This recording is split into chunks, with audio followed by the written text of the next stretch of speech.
In the Phrygian hill country, there were once 2 trees which all the peasants near and far pointed out as a great marvel, and no wonder, for one was an oak and the other a linden, yet they grew from a single trunk.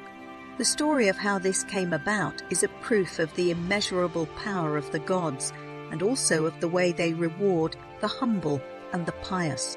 Sometimes, when Jupiter was tired of eating ambrosia and drinking nectar up in Olympus, and even a little weary of listening to Apollo's lyre and watching the Graces dance, he would come down to the earth, disguise himself as a mortal, and go looking for adventure. His favourite companion on these tours was Mercury, the most entertaining of all the gods, the shrewdest and the most resourceful. On this particular trip, Jupiter had determined to find out how hospitable the people of Phrygia were. Hospitality was, of course, very important to him, since all guests, all who seek shelter in a strange land, were under his special protection. The 2 gods, accordingly, took on the appearance of poor wayfarers and wandered through the land, knocking at each lowly hut or great house they came to and asking for food and a place to rest in. Not one would admit them. Every time they were dismissed insolently and the door barred against them. They made trial of hundreds. All treated them in the same way. At last they came upon a little hovel of the humblest sort, poorer than any they had yet found, with a roof made only of reeds. But here, when they knocked, the door was opened wide, and a cheerful voice bade them enter. They had to stoop to pass through the low entrance, but once inside they found themselves in a snug and very clean room, where a kindly-faced old man and woman welcomed them in the friendliest fashion and bustled about to make them comfortable. The old man set a bench near the fire and told them to stretch out on it and rest their tired limbs, and the old woman threw a soft covering over it.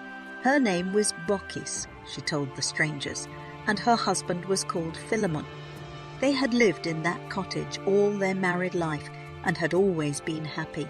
"We are poor folk," she said, "but poverty isn't so bad when you're willing to own up to it, and a contented spirit is a great help too." All the while she was talking, she was busy doing things for them.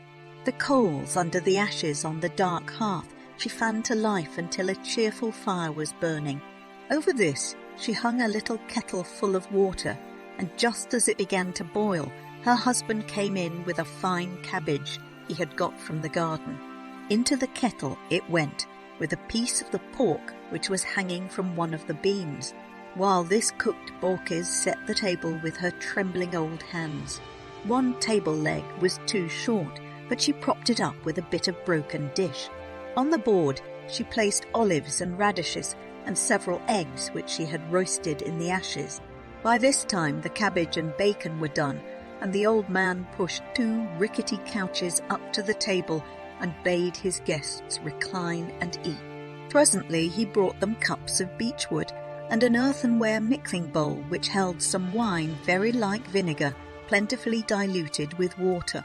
Philemon, however, was clearly proud and happy at being able to add such cheer to the supper, and he kept on the watch to refill each cup as soon as it was empty.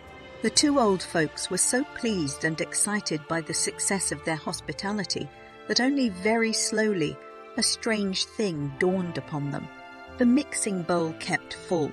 No matter how many cups were poured out from it, the level of the wine stayed the same, up to the brim. As they saw this wonder, each looked in terror at the other, and dropping their eyes they prayed silently.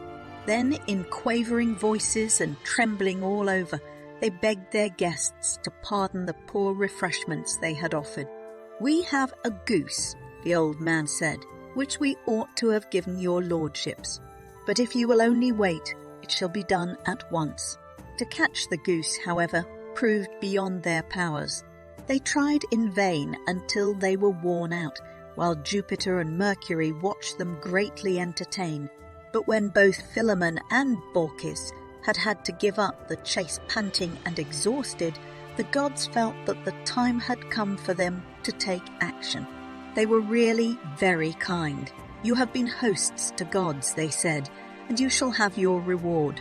This wicked country, which despises the poor stranger, will be bitterly punished, but not you." They then escorted the two out of the hut and told them to look around them. To their amazement, all they saw was water. The whole countryside had disappeared. A great lake surrounded them. Their neighbours had not been good to the old couple.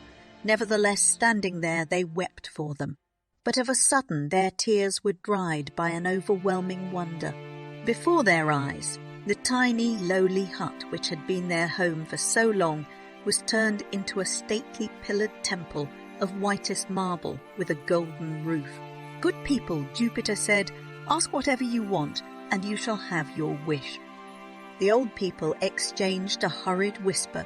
Then Philemon spoke. "Let us be your priests, guarding this temple for you. And oh, since we have lived so long together, let neither of us ever have to live alone. Grant that we may die together." The gods assented, well pleased with the two. A long time they served in that grand building, and the story does not say whether they ever missed their little cosy room with its cheerful hearth.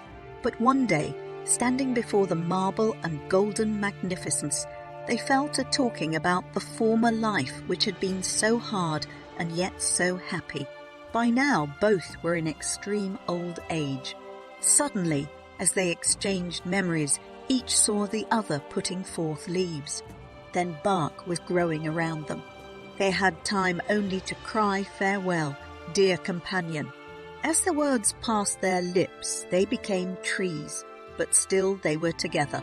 The linden and the oak grew from one trunk. From far and wide, people came to admire the wonder, and always wreaths of flowers hung on the branches in honour of the pious and faithful pair.